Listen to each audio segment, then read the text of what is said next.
1 September 2023ला Congress पक्षाचे असणारे अध्यक्ष मल्लिकार्जुन खरगे यांना आम्ही असणारे एक पत्र लिहिलं होतं. अनेक काँग्रेस पक्षाचे वक्तव्य येत होतं की आमच्याकडे अजून असणारा वंचितचा प्रस्तावच आलेला नाही आणि म्हणून त्या दृष्टीने मल्लिकार्जुन खरगेंना आम्ही असणारे एक पत्र लिहिलं होतं.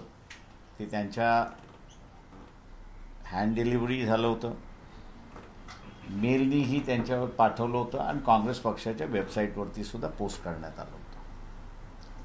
त्या पत्रामध्ये आम्ही असं म्हटलं होतं की आम्हाला इंडिया ही जी आघाडी होते यामध्ये सहभाग व्हायचा आहे आणि सहभाग होण्यासाठी ज्या काही आपल्या अटी असतील त्या सकट आम्ही असणारं आपल्याशी बोलायला मागतो आहोत. आजच्या तारखेपर्यंत या पत्राला कुठेही उत्तर आलेलं नाही किंवा रिप्लाय आला नाही अशीच असणारी परिस्थिती आहे. काँग्रेस पक्षामधले ज्यांना अधिकार नाहीत किंवा ज्यांना काँग्रेस पक्षामध्ये सिरियसली घेतल्या जात नाहीत अशांचंच असणारं वक्तव्य त्या ठिकाणी वर्तमानपत्रातून येत आहे.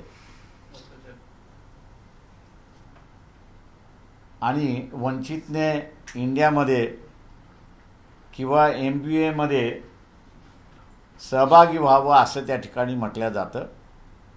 त्या सर्वांना माझं असणारं आव्हान आहे की 1 सप्टेंबरचं आम्ही लिहिलेलं असणारं पत्र,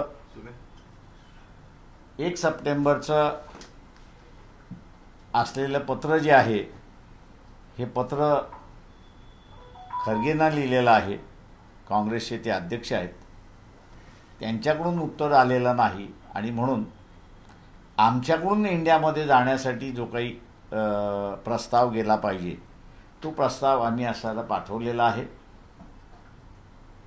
दुसऱ्या बाजूला लोकसभेच्या निवडणुका कधीही लागू शकतील अशी असणारी परिस्थिती आहे. सेनेबरोबरची असणारी युती आमची असणारी कायम आहे आणि झालेली आहे. परंतु शिवसेना आणि काँग्रेस, शिवसेना आणि राष्ट्रवादी जी काही आता शिल्लक राहिलेली आहे राष्ट्रवादी ती, किंवा राष्ट्रवादी आणि काँग्रेस या तिघांमधला सीट वाटप करण्याचा फॉर्म्युला अजून ठरत नाही. केव्हा ठरेल याची असणारी माहिती नाही आहे. शिवसेनेपर्यंत आम्ही असणारा हा मेसेज त्या ठिकाणी पोचवलेला आहे. त्यात आपल्या सीट शेअरिंगच्या जागा झाल्या तर मग सेना आणि वंचित यांच्यामधला सीट शेअरिंगचा भाग त्या ठिकाणी सुरुवात होईल. सगळ्याच पॉसिबिलिटी लक्षात घेता, वर्स्ट कम वर्स्ट अशी असणारी पॉसिबिलिटी लक्षात घेता की कोणाचीच युती कोणाशीच होणार नाही असं आम्ही गृहीत धरून आम्ही असणारा महाराष्ट्राच्या 48 जागेंची लोकसभेची तयारीला आम्ही लागलेलो आहोत. आम्हाला असणारं साधन कमी असतात आणि म्हणून आम्हाला असणारं अगोदरपासून त्या ठिकाणी कामाला लागावं लागतं. उद्याचा असणारं यांची युती झाली, सेनेबरोबरचं मग आमचा जो वाटाघाटीचा भाग आहे तोही त्या ठिकाणी असणारं सुरुवात होईल. तो होत नाही असं समजून आम्ही असणारा 48 जागा आता असणारा लढवण्याची तयारी त्या ठिकाणी सुरुवात केली आहे. आणि मी असणारा आणि माझ्याबरोबरचे असणारे इतर सगळे सहकारी हे आता महाराष्ट्राच्या दौऱ्यावरती निघणार आहेत. पहिली असणारी सभा जी आहे ती आमची लातूरला आहे, लातूरनंतर सातारा आहे, साताऱ्यानंतर बीडला आहे, बीडनंतर नाशिकमधलं सटाण्यामध्ये आहे. अशा रीतीच्या असणाऱ्या या सभा आम्ही असणाऱ्या अरेंज केलेल्या आहेत. उद्देश हाच आहे की आपण कधीही निवडणुका होऊ शकतात असं ग्राह्य धरून आपण तयारीला लागलो पाहिजे, ही आमचा मानस आहे. आपण आता विचार प्रस्तावासंदर्भात काय सांगितलं होतं ज्यावेळी इंडियाची बैठक होती त्यावेळी प्रस्ताव द्यावा. तुमचं म्हणणं होतं की आधी त्यांनी आम्हाला अप्रोच करावं, त्यानंतर आम्ही डिसाईड करू.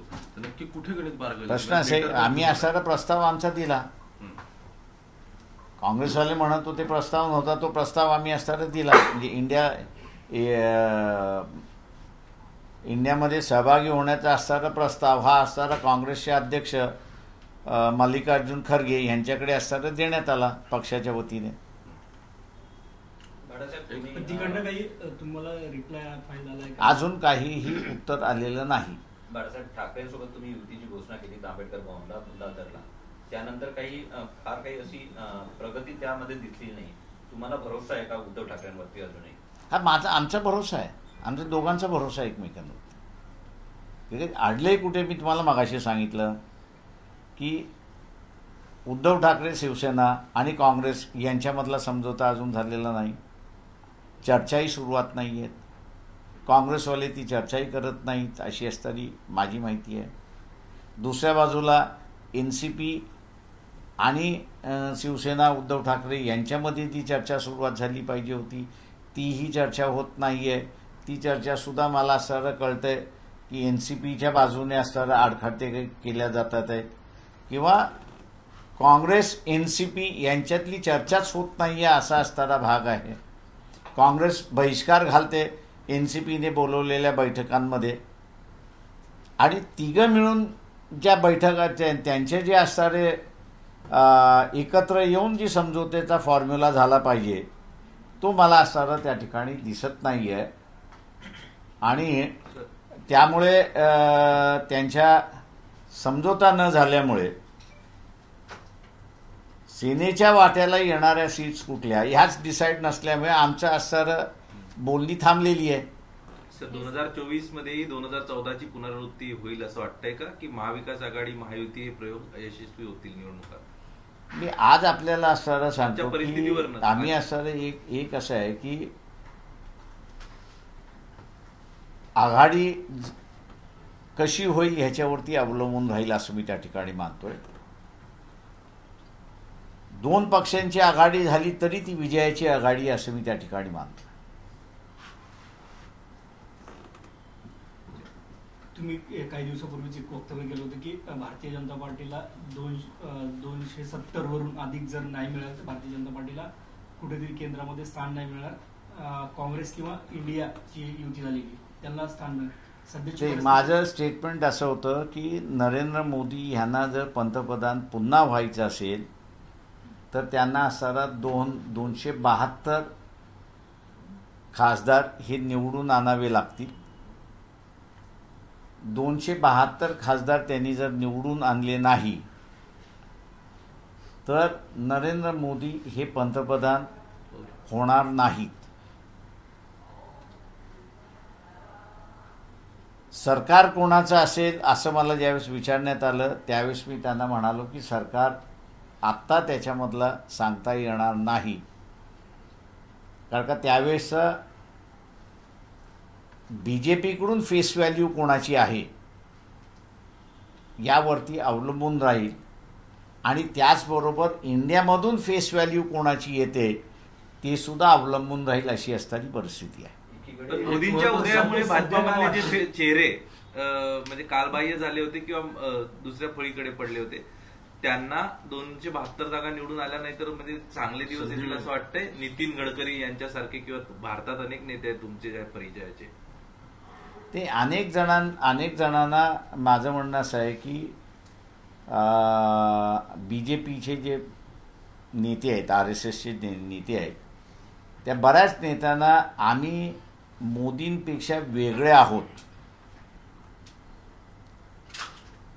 याचं दाखवण्याची गरज होईल असं मी त्या ठिकाणी मानतोय. त्यांना असणारं एक्सक्लुसिव्ह पॉलिसी जी आता असणारं नरेंद्र मोदीची चाललेली आहे त्याच्यापेक्षा इन्क्लुसिव्ह पॉलिसी आमची काय काय आहे त्या संदर्भातलं मला वाटतं त्यांचं लिखाण असेल, बोलणं असेल किंवा त्यांच्या वागणुकीतून असेल, असाच व्यक्ती माझ्या अंदाजानं फ्रॉम BJP RSS मधला एक्सेप्टेबल होईल. तेच निकष मी असताना मानतोय की वर्चस्ववादी राजकारण इंडियामध्ये होणार नाही आणि रिजनल पार्टीजना जो कोणी कुशनिंग देऊ शकतो असा इकडनं एमर्ज होऊ शकतो, अशी असणारी परिस्थिती आहे. तुम्ही असं म्हणता की वर्स्ट सिच्युएशन तुम्ही आता कन्सिडर करून चाललात. 48 जागांचा तुम्ही त्यासाठी उल्लेख केला. सो 48 जागांवरती तुम्ही आता ठाकरेंना सुद्धा ते सुद्धा तुमचं गणित असणार आहे की या 48 जागांवरती फक्त वंचित आणि आपली ताकद काय आपण हे आजमावून बघायचं आणि त्यानुसार तयारीला लागायचं. ते आम्ही असं तेच आता करतो.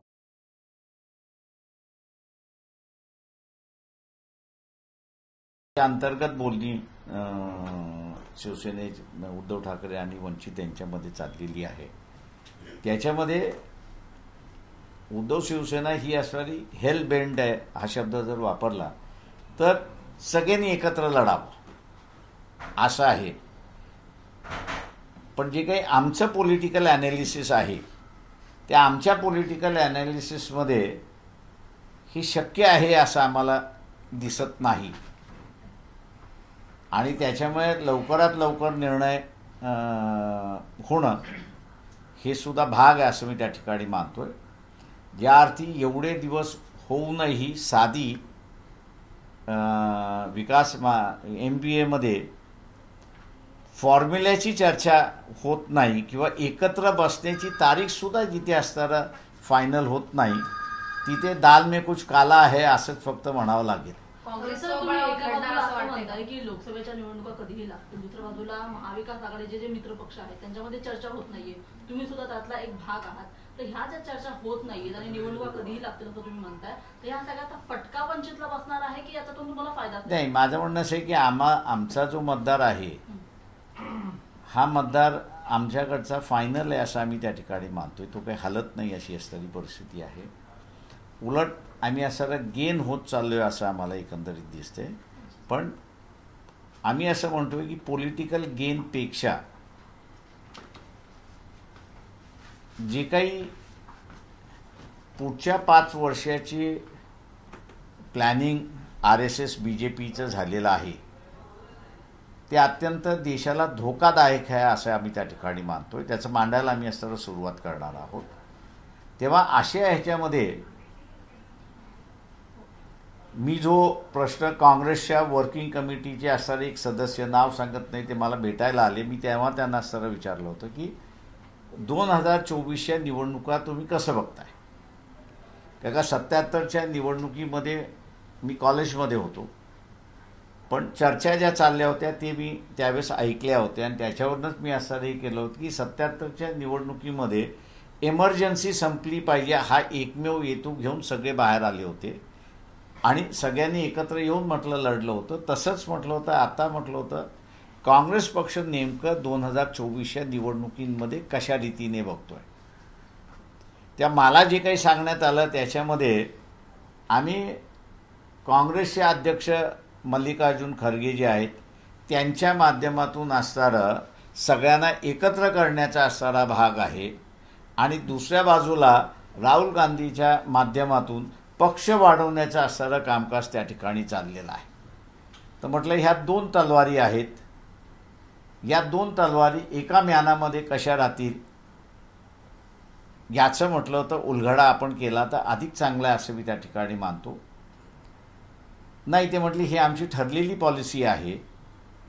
तर म्हटलं ही ज्यावेळेस तुमची ठरलेली पॉलिसी आहे असं ज्यावेळेस तुम्ही म्हणताय त्यावेळेस म्हटलं मला असं कळतंय की म्यानामध्ये एकच तलवार राहू शकेल. एकतर तुम्हाला असणारं मोदी डिस्लॉक करणं म्हणजे RSS BJP डिस्लॉक करणं हा तरी तुमचा अजेंडा असला पाहिजे किंवा काँग्रेस वाढवणं हा तरी अजेंडा असला पाहिजे.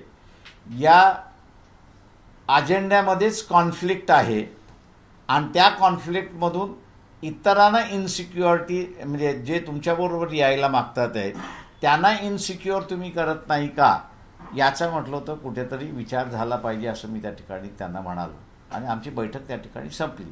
त्याच्यामुळे असणारा क्लॅरिटी म्हणून असं जर आपण बघितलं की 2024च्या निवडणुकीमध्ये जी क्लॅरिटी पाहिजे ती क्लॅरिटी आपल्याला असणारं दिसत नाही आहे. म्हणजे मी आता स्ट्रॅटेजिस्ट म्हणून असणारा एक साधा आहे की महिला विधायक आलं, इलेक्शन तोंडावरती आहे म्हणून मी पार्टी म्हणून विरोधक म्हणून दिसलो नाही पाहिजे, पण माझा एखादा खासदार याला सांगून एक अमेंडमेंट करायला लावायची आणि ती टाकून त्यांनी शेवटपर्यंत लावून धरायचं की नाही याच्यावरती मतदान झालं पाहिजे. आता हे मतदान मागितली असती तर एक्सपोज कोण झालं असतं? एक तर द्या म्हणून ज्या खासदाराने टाकलं त्याच्या नावाने तो असताना सगळा क्रेडिट गेला असता, मग त्याचा क्रेडिट ज्या पक्षाचा आहे त्या पक्षाला गेला असता. समजा BJPने उद्याचा असणारा विरोधी ठरवलं असतं की नाही आम्ही हे अमेंडमेंट मान्य करत नाही, आमचं बिल जशाच्या तसं गेलं पाहिजे, असं जर झालं असतं तर OBC हा पूर्णपणे BJPच्या विरोधात गेला असता आणि इंडियाला गेन गेला असता. मला जे दिसते त्याच्यामध्ये ते असणारं जे आहे की नॅरेटिव्ह मोदीच्या विरोधात आपण काय उभं केलं पाहिजे, RSS BJPच्या उभं काय केलं पाहिजे ते अजून इंडियाने ठरवलेलं नाही आणि म्हणून आलेल्या संधी त्यांच्या हातातून जातात आहेत असं मी त्या ठिकाणी पाहतोय. आता वंचित बहुजन आघाडी जी आहे तुम्ही सांगितली की 48 जागा लढवणार आहे, तुमच्या बरोबर इतर मित्रपक्ष कोण आहेत का, ते कोणते आहेत? आणि दुसरा प्रश्न की स्वतः तुम्ही सांगताय की 48 जागा ते आम्ही अजून असं जसं म्हणालोय की 48 जागेंची आमची तयारी आम्ही सुरुवात केली. म्हणजे उद्याची पाळी आमच्यावरती आली की इलेक्शन लढा तर आम्हाला फॉक्सपॉज व्हायचं नाही, आम्हाला तयारी करून राहायचं आहे. पण मी जसं म्हटलं की आमचं पहिलं टार्गेट काय आहे या सगळ्या ह्याच्यामध्ये, आमचं पहिलं टार्गेट आहे टू डिसलॉक RSS BJP गव्हर्नमेंट, हे आमचं असणारं टार्गेट आहे. त्याच्यामुळे उद्याचं असं म्हणून म्हटलं की काँग्रेसने उद्या म्हटलं की प्रस्ताव आम्ही असणारा बसायला तयार आहोत, तर आम्ही ओपन आहोत, आम्ही आमचे दरवाजे बंद नाही केलेत. पण ओपन राहून आम्ही तयारी करायचं नाही असं नाही. तुम्ही 2018ला निवडणूक स्वतः लढवली होती, यावेळेस परत निवडणूक लढवणार आहात का? मी तर अगोदरच जाहीर केलं मी अकोल्यात लढवणारच. सोलापूर नाही येत यावेळेस? नाही, यावेळी अकोल्यातून लढणार मी. एक महत्वाचं तुम्ही म्हणता की काँग्रेसचं तुम्ही या संदर्भात पत्र पाठवलं, पण आता ऑलरेडी इंडिया आघाडीचे जे मित्र आहेत उद्धव ठाकरे ते तुमचा मेसेज तिथपर्यंत नीट कन्व्हे करत नाही तुम्हाला सगळं वाटतं का? कारण सोबत माझं म्हणणं असं आहे की त्यातले ही इज नॉट द म्हणजे Uddhav Thackeray is not the decision maker, त्याच्यामध्ये is a part of it. त्याच्यामुळे असं तो डिसिजन जो आहे तो काँग्रेस पार्टीने आहे त्यांनाच घ्यायचा आहे की कोण कोण त्यांना असं अलाइज करायचे आहेत ते. आम्ही जसं म्हणालो की उद्धव ठाकरेंना आमचं असताना महाराष्ट्रपुरतं अलायन्स झालेलं आहे किंवा कालच्या असणाऱ्या आघाडीमध्ये सुद्धा असणारं छत्तीसगडमध्ये ज्या बैठक झाली 6 पक्षांची, त्या 6 पक्षाच्या बैठकीमध्ये असणारं तिवारी म्हणून जे उद्धव ठाकरेंचे प्रतिनिधी आहेत ते त्या बैठकीला तिथं असताना हजर होते आणि त्यांचा सगळ्यांचा निर्णय असा झाला की आपण 90च्या 90 जागा लढायच्या राज्याच्या छत्तीसगडच्या आणि मुख्यमंत्री जो आहे तो आदिवासी मुख्यमंत्री त्यांनी घोषित केला. एक महत्वाचा मुस्लिम आरक्षणासंदर्भातला एक महत्वाचा विषय, कारण आजकाल अजित पवार अल्पसंख्याक विभागाच्या बैठका घेतात, या संदर्भात डिस्कशन सुद्धा होतं. एकीकडे भाजप मुस्लिम आरक्षणाच्या विरोधात ही कायम भूमिका आहे आणि आता अजित पवार सोबत गेल्यानंतर या सगळ्या बैठका होतात, कसं नक्की अॅनलाइज करतात? याचं उत्तर माझ्या देवेंद्र फडणवीस यांनी द्यावं.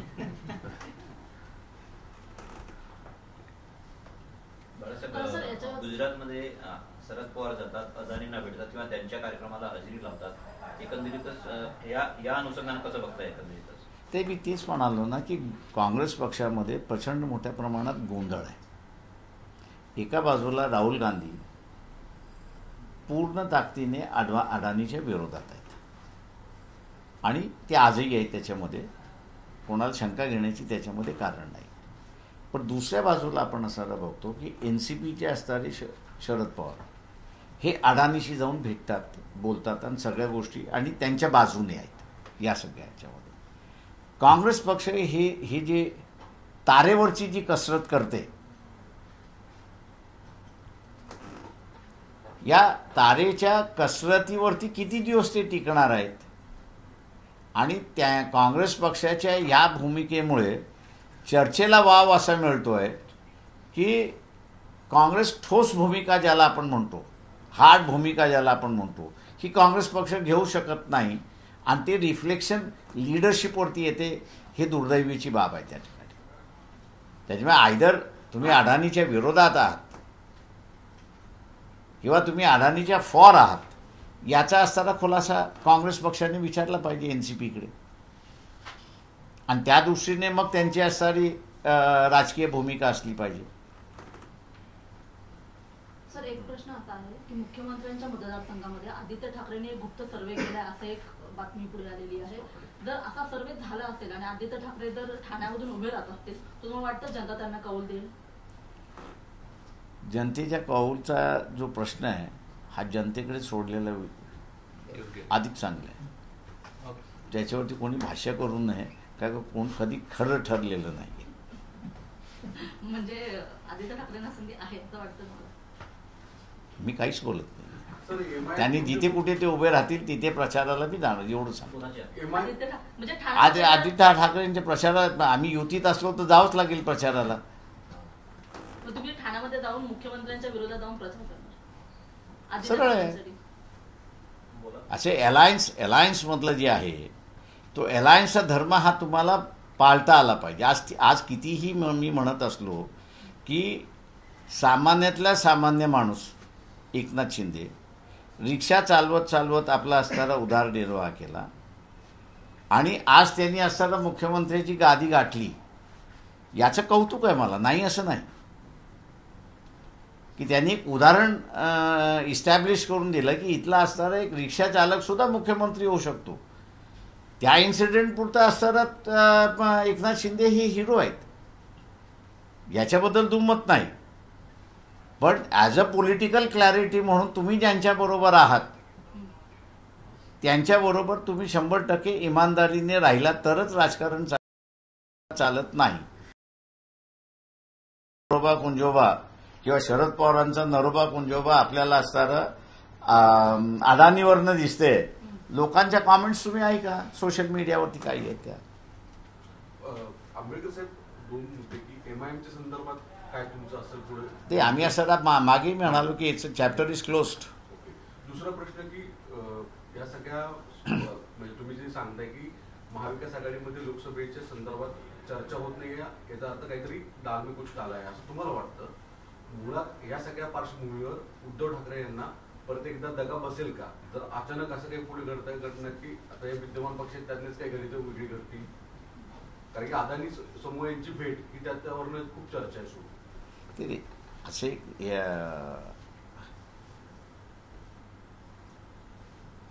परिस्थिती त्याचं उत्तर देईल एवढंच मी फक्त त्या ठिकाणी आता नमूद करतो. त्याच्या पलीकडे हे नाही आहे, कारण का शेवटी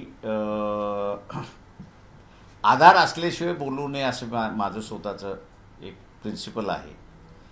IQ माहिती किंवा माहिती असणारे याच्यावरती आपण बोलू नये. प्रत्येकाने मला वाटतं असणारं आपलं लॉजिक लावून आपली भूमिका ठरवली पाहिजे आणि त्याच संदर्भातलं मी असणारं उद्धव ठाकरे सेनेचे असणारे जे बोलायला येतात त्यांना मी असणारं कळवलेलं आहे की तुम्ही तुमचे निर्णय घ्यायला शिका, ड्रॅग ऑन होऊ नका. बिटवीन द लाईन हेच आहे म्हणजे ते मी तुम्हाला तेच म्हणाल की ड्रॅग ऑन होऊ नका, एवढंच फक्त मी त्यांना म्हणाल. सर, एक फक्त बावनकुळे आज त्यांची एक ऑडिओ क्लिप जी आहे ती व्हायरल होते आहे पत्रकारांसंदर्भात. पत्रकारांना चहा प्यायला 2024 पर्यंत पत्रकारांना चहा प्यायला घेऊन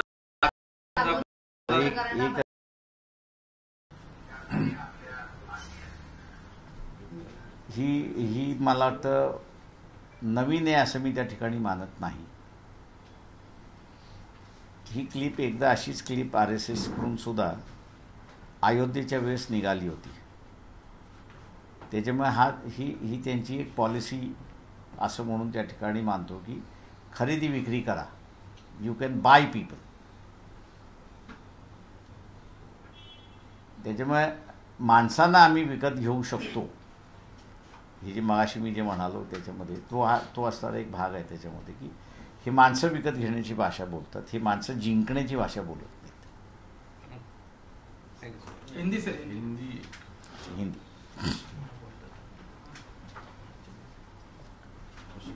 क्वेश्चन सुरुवात करू. हाँ. 1 सितंबर 2023 को कांग्रेस के जो अध्यक्ष है मल्लिकार्जुन खड़गे, इनको पार्टी की ओर से एक चिट्ठी भेजी थी कि जिसमें ये जिक्र किया गया था कि वंचित बहुजन आघाड़ी जो हमेशा बीजेपी आरएसएस के खिलाफ आवाज़ उठाती है वो इंडिया में शामिल होना चाहती है. ये लेटर लिखने की वजह ये थी कि कई कांग्रेस वालों का ये बयान आ रहा था कि वंचित से कोई प्रस्ताव नहीं आया है और इसलिए ये प्रस्ताव के रूप में हम लोग ने उनको भेजा, लेकिन आज तक इसका कोई जवाब नहीं आया. ऐसी एक परिस्थिति है. हम लोग नहीं जानते कि इंडिया के अंदर जितनी भी सेक्युलर पार्टियां हैं, देश भर में आरएसएस बीजेपी के खिलाफ आवाज़ उठाती है, उनको शामिल न करने का निर्णय हो गया है क्या, इसके बारे में हम लोग को जानकारी नहीं है. वंचित बहुजन आघाड़ी का अब का फैसला ये है कि हम लोग आखिरी दिन तक राह देखेंगे कि कांग्रेस का न्योता आए और समझौता करे, लेकिन उसके साथ साथ हम लोग बेखबर भी नहीं रहना चाहते, क्योंकि इलेक्शन कभी भी आ सकता है, ऐसी एक परिस्थिति है. और महाराष्ट्र के जो 48 एमपीज की जो सीटें हैं, लोकसभा की जो सीटें हैं, उस पे हम लोग ने ऑर्गेनाइज करना, उम्मीदवार फाइनलाइज करना, इसकी भी हम लोग ने शुरुआत की है. जो हम लोगों का एनालिसिस ये बता रहा है कि पिछले साल 1.5 साल में महाराष्ट्र विकास आघाड़ी के जो 3 खंबे हैं, कांग्रेस, एनसीपी और उद्धव ठाकरे शिवसेना, इनकी कई मीटिंगें हो नहीं रही हैं. ना लोकसभा की ये जो 48 सीटें हैं इनका बंटवारा कैसा हो, इस पर चर्चा हो रही है. एक किसी ने बैठक बुलाई तो दूसरा आता नहीं, ऐसी एक परिस्थिति है. इसलिए अनबन की एक परिस्थिति महाराष्ट्र विकास आघाड़ी में दिखाई देती है. उस बैकग्राउंड को देखते हुए और उद्धव ठाकरे जी का जो एक प्रयत्न चल रहा है कि बीजेपी के खिलाफ सभी ने इकट्ठा आने की कोशिश करना और एक ही सभी मिलकर लड़ना, ये जो उनकी कोशिश है, कहीं मेरे ख्याल से हाथ से मौका ना जाने दे. इसलिए हम लोग जो है वो 48 के 48 सीटों पर कॉन्टेस्ट कर रहे हैं और तैयारी भी कर रहे हैं. और अगर वर्स्ट कम वर्स्ट, मैंने जैसे कहा कि समझौता अगर नहीं होता है तो 48 के 48 सीटें हम लोग लड़ेंगे, ऐसी परिस्थिति है. सर, काही मराठीत प्रश्न राहिले होते त्यांचे. काल नागपूरमध्ये जी पूर परिस्थिती निर्माण झाली होती, जेव्हा तिकडे पाहणी होते तेव्हा जे स्थानिक नागरिकांचा जो राग, जो संताप झाला होता, तेव्हा फडणवीसांनी एका व्यक्तीला हाताने ओढून पुढे केलं आणि त्याच्यानंतर त्याच्या घरी गेले. तर या व्हिडिओवरती सध्या खूप व्हायरल झालेला, त्याच्यावर टीका देखील होत आहे. ते असं आहे की माझं म्हणणं असं आहे की सत्तेमधले जे कोणी बसलेले आहेत त्यांनी आपली असणारी शांतता भंग करू नये आणि आपलं वागणंही अशा पद्धतीने होऊ नये की ज्याच्यामधनं अर्थ काढला जातो. म्हणजे लोकांचं नुकसान झालंय ही वस्तुस्थिती आहे, तेव्हा त्यांना असणारं समजावून घेणं हे मला वाटतं त्यावेळेचं आहे. हे देवेंद्र फडणवीसचं आहे, तसं इतर मंत्र्यांचं सुद्धा मी बघितलेलं आहे या अगोदरच्या ह्याच्यामध्ये. त्याच्यामुळे शांतता ठेवणं, लोकांचं ऐकणं नैसर्गिक आपत्ती आहे तेव्हा लोकांचा राग राहणार, तो शांततेने ऐकला पाहिजे, एवढंच फक्त मी सांगितलं.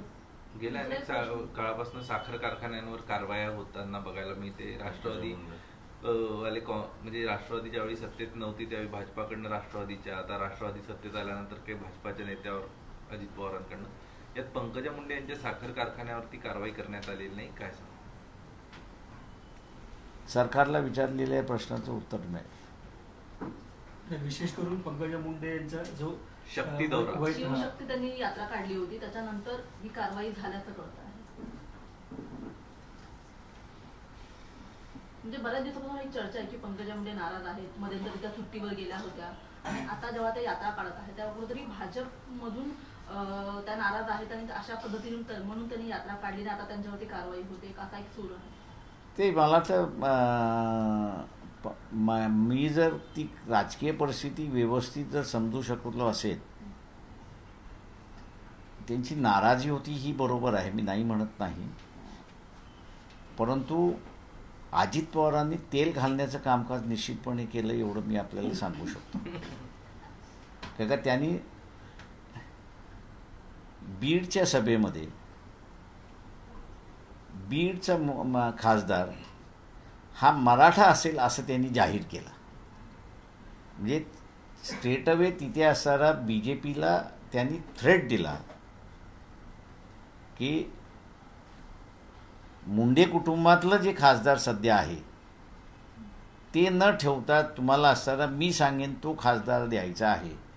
त्यामुळे अजित पवारांचं कौतुक करतो की एवढी सगळी परिस्थिती विरोधात असताना सुद्धा ते BJPला आज डिक्टेट करतात आहेत, याच्याबद्दल कौतुक आहे. अजित पवारांनी सांगितलं की आता तुम्हाला पाहिजे तेवढा निधी घेऊन घ्या, मी आता अर्थमंत्री आहे, अर्थ खातं माझ्याकडे आहे, मात्र याच्या पुढे मी अर्थमंत्री असेल नसेल, सरकार टिकेल ना टिकेल सांगता येत नाही. म्हणजे कुठतरी आता आजपासून जे सुनावण्या सुरू होणार आहे काहीतरी अजून एक खेळ बाकी आहे त्या ह्याच्यामधला, त्याच्यामुळे असं तुम्ही असं धरून चला की हे फुल टर्म आपलं काढेल. नेमकं खेळ काय बाकी? तुम्ही आधीचे दोन म्हटलेले पूर्ण खेळ अजून बाकी आहे, त्याच्यामुळे असं हे सरकार पूर्ण टर्म काढेल एवढं लक्षात घ्या. दुसरीकडे पाहिलं गेलं तर हे सरकार जे आहे ते 1.25 वर्षापासून काम करते, अनेक GR काढले, जवळपास 450हून अधिक GR काढलेले. मात्र काही गेल्या महिन्यापासून पाहिलं गेलं तर 5 निर्णय या सरकारने घेतलेले रद्द करण्यात आले आणि मोठे निर्णय रद्द करण्यात आले. याच्यामध्ये MIDCचा जो भूखंड आहे तो वाटपा संदर्भात तो देखील रद्द केलेला आहे. सरकारी शाळेमध्ये समान गणेश वाटप करायचं हा देखील निर्णय घेतला, तो देखील रद्द केलेला आहे. म्हणजे घाई गर्दीमध्ये, म्हणजे याचं मला थोडंसं माहीत असल्यामुळे मी असं सांगू शकतो की गणवेशाचं जे होतं ते घाई गर्दीमध्ये असणारं घेतलेला तो निर्णय होता त्या सगळ्या ह्याच्यामध्ये, आणि तो ज्या पद्धतीने इम्प्लिमेंट करण्याच्या बघत होतं सर्व शिक्षा अभियान, त्या ह्याच्यामध्ये तो टाइमटेबल ला फॉलो करणं हे पॉसिबल नव्हतं. त्याच्यामुळे असणारा सरकारने गणवेश पुरवण्याच्या ऐवजी पुन्हा जुनी पद्धत शासनाने, म्हणजे तिथल्या ज्या समिती आहेत त्यांनीच असणारे ते पुरवावं अशी असणारी परिस्थिती आहे. पण हा निर्णय माझ्या अंदाजानं शासनाने गणवेश पुरवावा हा जर झाला असता आणि तो कंटिन्यू राहिला असता तर फार चांगला आहे मी असं म्हणालो असतो. क्वालिटी एकतर मेंटेन करता आली असती. आणि दुसरं, आता प्रत्येक तालुक्यामध्ये म्हणण्यापेक्षा प्रत्येक शाळा ज्या आहेत, जिल्हा परिषदेच्या असेल, नगरपालिकेच्या असेल, तिथे एक सिलेक्शन कमेटी आहे, ती सिलेक्शन कमेटी सगळं ते पाहते. सर, बेडक गांव में जो प्रवेश द्वार तोड़ने के बाद अम्बेडकरी समुदाय जो है वो लॉन्ग मार्च निकाल रहा है मुंबई में, तो उसको आप किस नजरिए से देखते हैं? मुझे नहीं पता कुछ, मैं जानकारी लेके आपसे बात करूँगा. Thank you.